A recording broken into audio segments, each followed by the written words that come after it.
is a big breaking update that is coming in the case of actress Celina Jaitly filing a case against her Austrian husband. She has, for the first time, opened up on the domestic violence complaint that she has filed. She's saying she's fighting it without her parents, her brother or children.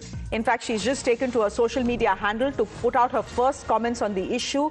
This is a long emotional note she has penned down.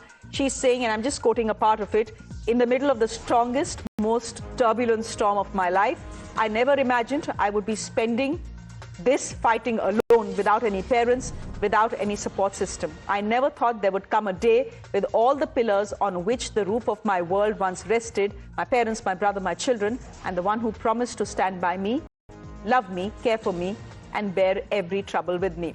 Let me go straight across to Niharika Kranjwala, who's joining us on the broadcast. In fact, it is the law firm that she's associated with that is dealing with Celina's case. Niharika, thank you very much for your time. Can you help us understand what exactly is the nature of the complaint that Celina has filed against her husband? Is this sexual abuse? Is this physical abuse? Is this emotional abuse? And why are the children not with her? Why are they in Austria? So I'll explain absolutely. Thank you for your question, Shreya. Now, this is a domestic violence complaint. It primarily circles around emotional and physical cruelty, manipulation and coercion that has taken place through the majority of their marriage. While I hesitate to go into too many details right now as the matter is sub judice and we're in the hands of the court, we have detailed all of our allegations and how it has continued through the years of their marriage in court. And when Celina gets her day in court, you know, that entire thing will be adumbrated.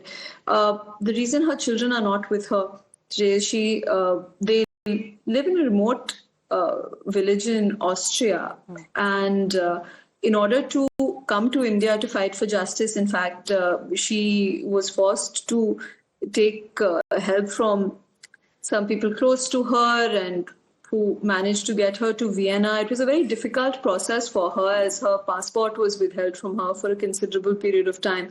And she did not have too much of a setup here in India. The children don't speak any Hindi, and she didn't want to uproot the children and disturb their day-to-day lives. They're in school in Austria. She didn't want to frighten them as they're very young yet.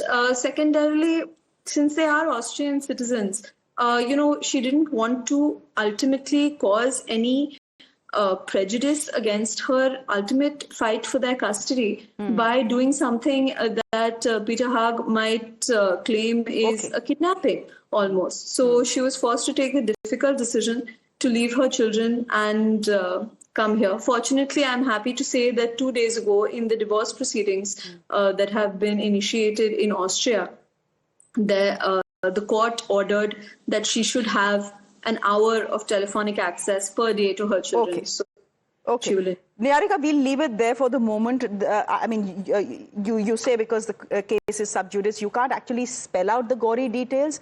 But this is a high-profile actor who's been in a seemingly happy marriage, and you come out of it 10 years down the line, and there are charges of domestic abuse and physical abuse. Good on her that she's speaking out and she's walking out on that marriage. We leave it there for the moment, Niharika. I'm sure this is not the last time we are having a conversation on this. Thank you very much. On that note, ladies and gentlemen, slipping into a quick break on the show. There's more on the other side. Do stay with us.